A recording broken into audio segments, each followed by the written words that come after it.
Gusto mong madamay o di sige? Kasama ka naman talaga sa pinaiimbestigahan.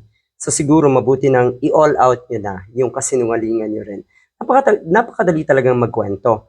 At kung titignan natin, talaga ba? Colonel Raymond Lachica, may maniniwala sa'yo na hindi DDS? Natural wala.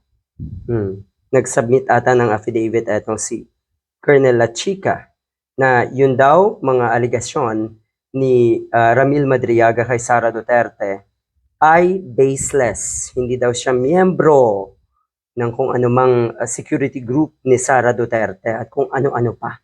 Yan yung sinasabi na itong sila Chika. At siguro ay kilala natin itong sila Chika na itinuro rin ng disbursing officer ng DepEd na siyang namamahala sa lahat ng budget ata kung ano man ng DepEd dahil sa utos daw ni Sara Duterte. O ibig sabihin talagang damay na siya from the start. Pero ngayon, pinasasama niya yung sarili niya para protektahan si Sara Duterte. Malaki ba ang pakinabang mo dati pa kay Sara Duterte para tila ba isang lanyo at idamay niyo ang sarili niyo? Ilubog niyo lalo ang sarili niyo? Umaasa din ba kayo na magiging presidente si Sara Duterte? Nakakatawa.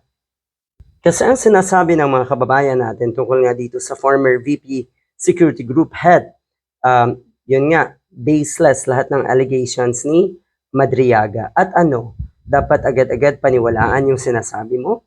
Buti sana kung napakalinis ng record mo. Buti sana kung wala ka ring nasangkutan.